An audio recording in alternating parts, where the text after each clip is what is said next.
नमस्कार। ऑक्सीजन की संरचना और खोज और उसका केमिकल नेचर, बायोसिंथेसिस, इस सब के बाद हम आते हैं कि ऑक्सीजन की जो प्रैक्टिकल एस्पेक्ट्स क्या-क्या, फिजियोलॉजिकल एस्पेक्ट्स क्या-क्या हैं, किस तरह से उपयोग में आता है और एग्रीकल्चर में उसका क्या महत्व है, प्रैक्टिकल एस्पेक्ट्स क्या-क्या हैं। तो सबसे पहले आते हैं हम फिजियोलॉजिकल इफ़ेक्ट्स। उसके फिजियोलॉजिकल इफ़ेक्ट्स क्या-क्या हैं, कहाँ पर ये काम करता है, क्या फिजियोलॉजी है। तो उसके लिए सबसे पहले आते हैं हम सेल इलोंगेशन। ठीक है, तो सेल इलोंगेशन क्या होता है कि जैसा नाम है, हम सेल इलोंगेशन मतलब सेल की लंबाई में वृद्धि। ये किस प्रकार से होती है, तो ऑक्सीजन के द्वारा पौधों में जो प्राइमरी उसकी फिजियोलॉजी है, जैसे उसका प्रभाव रूट स्टेम के इलोंगेशन मतलब और ग्रोथ इस पर पड़ता है। तो ऑक्सीजन ये किस प्रकार से सेल इलोंगेशन करता है, इसको समझने के लिए कुछ 4 इसकी विधियां दी हुई हैं, किस प्रकार से इलोंगेशन करता है। तो ऑस्मोटिक सोल्यूट में वृद्धि करता है, दूसरा वॉल प्रेशर में कमी करता है, फिर मतलब ऑस्मोटिक जो सोल्यूट्स हैं वहाँ पर क्या होगा, उसकी वृद्धि होगी तो प्रेशर बढ़ेगा और प्रेशर बढ़ने से वॉल प्रेशर कम होगा। वॉल प्रेशर की कमी होने से यहाँ पर जो परमिएबिलिटी है वो बढ़ जाती है, जल के प्रति परमिएबिलिटी साइटोप्लाज्म की बढ़ जाती है। उसके बाद ये वॉल सिंथेसिस में बढ़ोतरी करता है। ऐसा माना जाता है कि ऑक्सीजन जो है वो सेल मेम्ब्रेन की परमेबिलिटी परिवर्तित करके सेल में क्लोरीन और पोटेशियम आयन को संचित करता है, उनको स्टिमुलेट करता है, जिसके कारण से सेल का ऑस्मोटिक प्रेशर बढ़ जाता है और उसके फलस्वरूप सेल जो है वाटर जो है सेल में इंटर करता है, अवशोषित होता है। ऑक्सीजन सेल वॉल के 2 भौतिक गुण इलास्टिसिटी और प्लास्टिसिटी को परिवर्तित करता है, जिसके कारण से वॉल प्रेशर कम हो जाता है। अनेक साइंटिस्ट ने ये भी प्रदर्शित किया है कि ऑक्सीजन जो ग्रोथ रेगुलेटर में सक्रिय भूमिका निभाता है, तो वो न्यूक्लिक एसिड के उपाचयन में के प्रभाव से संबंधित होता है और ग्रोथ पर उसकी जो प्लांट ग्रोथ है उस पर ऑक्सीजन की जो क्रियाशीलता है वो जीन स्तर पर होती है। ऐसा समझा जाता है कि ऑक्सीजन जीन से मैसेंजर आरएनए सिंथेसिस के लिए डीएनए टेम्पलेट मुक्त करते हैं और उसके पश्चात मैसेंजर आरएनए एंजाइम या प्रोटीन का निर्माण करते हैं, जो सेल वॉल में नए पदार्थों का समावेश करने से संबंधित होते हैं और जिससे वॉल की इलास्टिसिटी और खिंचाव, सेल वॉल में इलास्टिसिटी और खिंचाव उत्पन्न होता है। तो इस तरह से ये सेल इलोंगेशन की प्रोसेस होती है। यहाँ पर इसको सेल इलोंगेशन की प्रोसेस को ये सेल डिवीज़न भी देखते हैं। उसके बाद एक फ्लो चार्ट है, उससे हम ये सेल इलोंगेशन सेल डिवीज़न की प्रोसेस को ठीक से समझ सकते हैं। तो यहाँ पर जो सेल डिवीज़न की प्रोसेस है, तो सेल डिवीज़न में जो यहाँ पर कैम्बियम जैसे अनेक मेरिस्टेमेटिक टिश्यू में ऑक्सीजन सेल डिवीज़न को प्रेरित करता है और कैम्बियम की सक्रियता ऑक्सीजन की उपलब्ध मात्रा के द्वारा नियंत्रित होती है। वुंडिंग के फलस्वरूप मतलब क्षति जो होती है उसके फलस्वरूप पेरेन्काइमेटस कोशिकाओं में प्रोलिफिकेशन से कैलस का निर्माण होता है और कैलस का निर्माण कैम्बियम की सक्रियता से संबंधित होता है।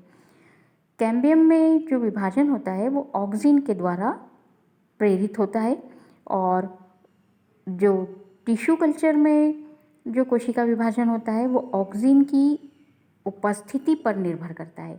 टिश्यू कल्चर में जब हम जो मीडिया बनाते हैं उसके अंदर हम ऑक्सीजन डालते हैं, तो ऑक्सीजन की प्रेजेंस में वहाँ पर सेल डिवीज़न होता है और कैलस का मतलब उस जो टुकड़ा जो सेल हम वहाँ पर डालते हैं उसमें सेल डिवीज़न होता है और कैलस का फॉर्मेशन होता है। तो सेल डिवीज़न यहाँ पर सेल डिवीज़न से जो कैलस फॉर्मेशन होता है वो इंडोल एसिटिक एसिड की सांद्रता से कॉन्सेंट्रेशन से संबंधित होता है। और कैम्बियम से जो डिराइड कोशिकाएं हैं, जैसे कैम्बियम का डिराइड कोशिकाएं जैसे जाइलम और फ्लोएम में विभेदन भी ऑक्सिन के द्वारा ही नियंत्रित होता है, जिससे जो सेकेंडरी ग्रोथ के समय कैम्बियम की एक्टिविटी के द्वारा जाइलम और सेकेंडरी फ्लोएम का निर्माण होता है, वो भी ऑक्सिन की उपस्थिति या ऑक्सिन के द्वारा ही नियंत्रित होता है। और जो डायमीटर है कैम्बियम के कारण जो डायमीटर बढ़ता है वो भी ऑक्सिन की सांद्रता पर ही निर्भर करता है। तो जो सेल डिवीज़न यहाँ पर ऑक्सिन की कॉन्सेंट्रेशन से संबंधित होता है, तो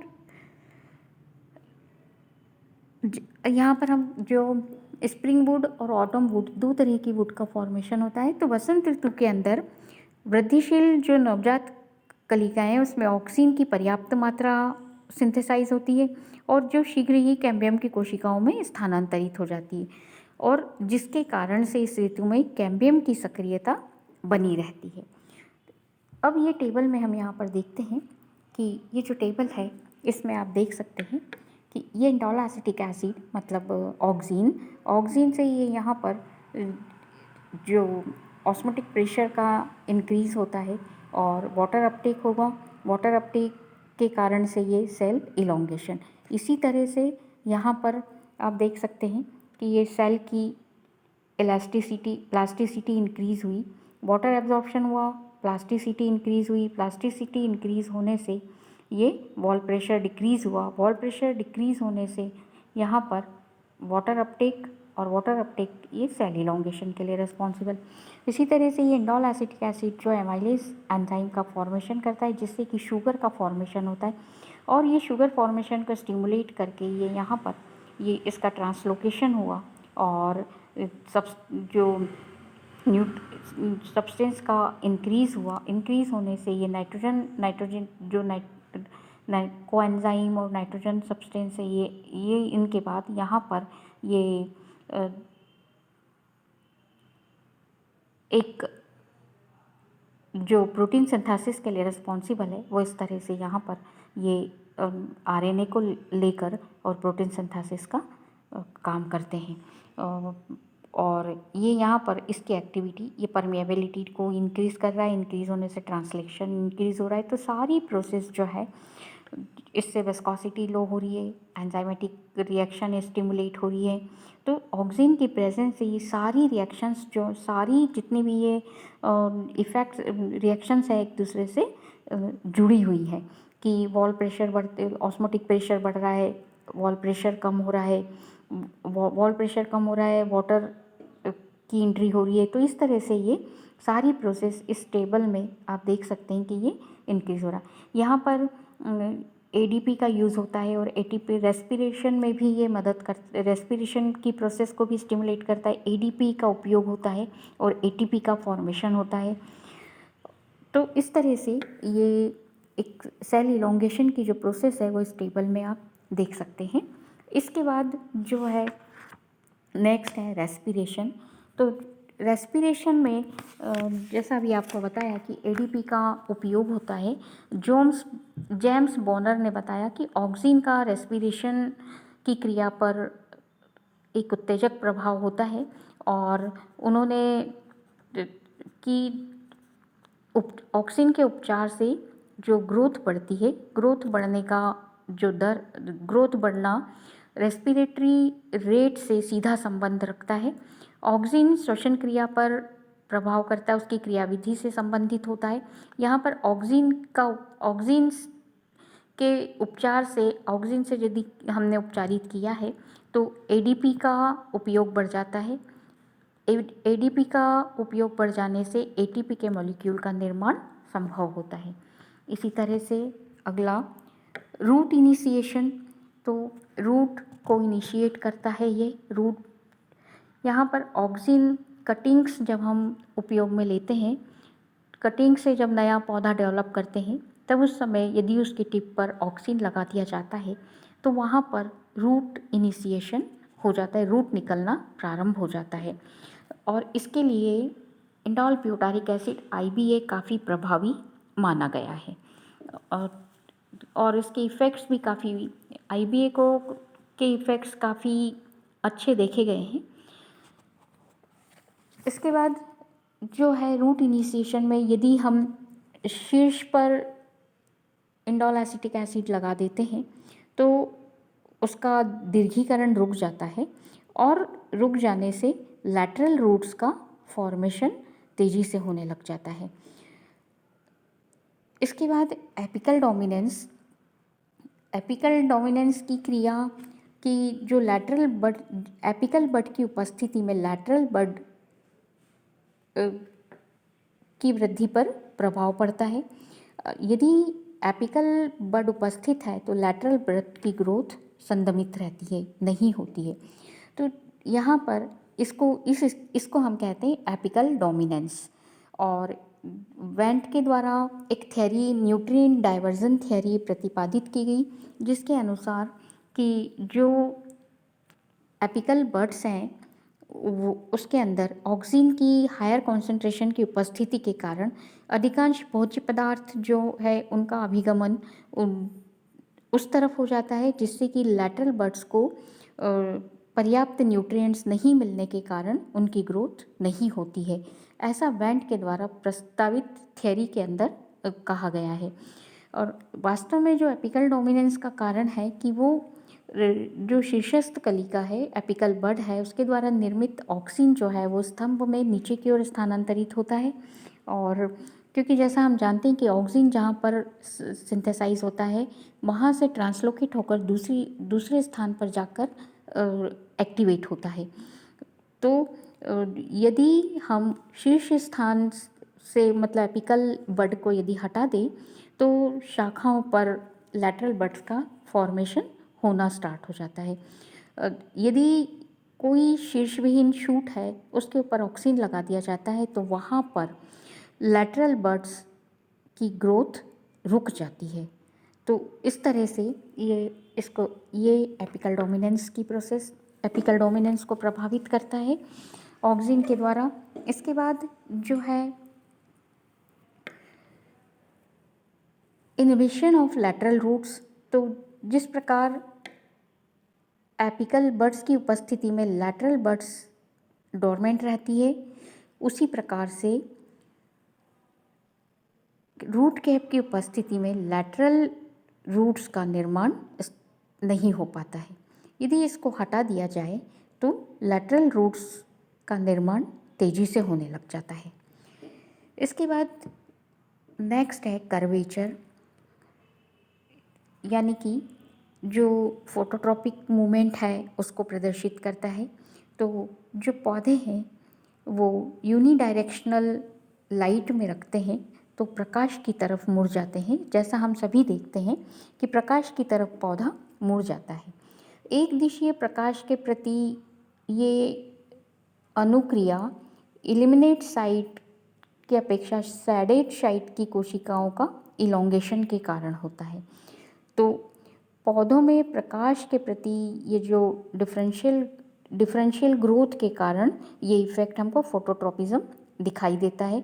तो डिफरेंशियल ग्रोथ को हम फोटोट्रॉपिज्म कहते हैं। तो यहाँ पर जो दोनों तरफ मतलब जो साइड है, एक लाइट जिस तरफ मिल रही है और जिधर डार्क है, तो ऑक्सीन का असमान वितरण रहता है और उसके कारण से शेडेड साइट पर अपेक्षाकृत कॉन्सेंट्रेशन अधिक होता है, जिसके कारण से जो लैटरल साइड पर जो सेल है जहाँ पर शेड है वहाँ पर दीर्घ जो कोशिका का इलोंगेशन है वो हो जाता है, जिसके कारण से पौधा प्रकाश की तरफ मुड़ जाता है। इसके बाद मतलब कहने का मतलब यही है कि ऑक्सीजन की असमान मात्रा में जो वितरण होता है, असमान मात्रा में वितरण के कारण ही ये फोटोट्रॉपिज्म को प्रदर्शित करते हैं, कर्वेचर हमको दिखाई देता है। और इसके बाद एक इफ़ेक्ट है जियोट्रॉपिक मूवमेंट, जियोट्रॉपिज्म। तो पौधों में जियोट्रॉपिज्म या ग्रेविटी के प्रभाव के फलस्वरूप होती है, और ग्रेविटी के कारण रूट, स्टेम, इनके शीर्ष की ऋणात्मक और धनात्मक अनुक्रियाएं ऑक्सीजन की निचली सतह पर बढ़ी हुई कॉन्सेंट्रेशन के कारण होती है। रूट की कोशिकाएं ऑक्सीजन के प्रति अधिक संवेदी होती है, और ऑक्सीजन की कॉन्सेंट्रेशन जो स्टेम की ग्रोथ को उद्दीपित करती है, और रूट की वृद्धि के लिए ये संदमनकारी होती है। तो क्षैतिज रूप से प्ररोह के निचले भाग में बढ़ी हुई ऑक्सीजन की कॉन्सेंट्रेशन प्ररोह के इस भाग में वृद्धि को उद्दीपित करती, स्टिमुलेट करती है, जिससे कि प्ररोह ऊपर की ओर मुड़ जाता है, और एक क्षैतिज जड़ में ऑक्सीजन निचली सतह पर एकत्रित होते हैं, जिसके कारण उस भाग की वृद्धि संदमित हो जाती है।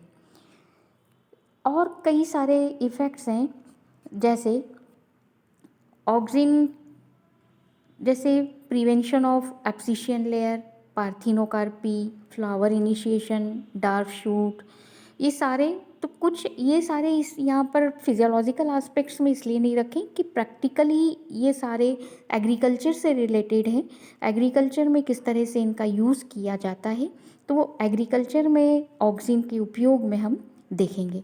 धन्यवाद। वो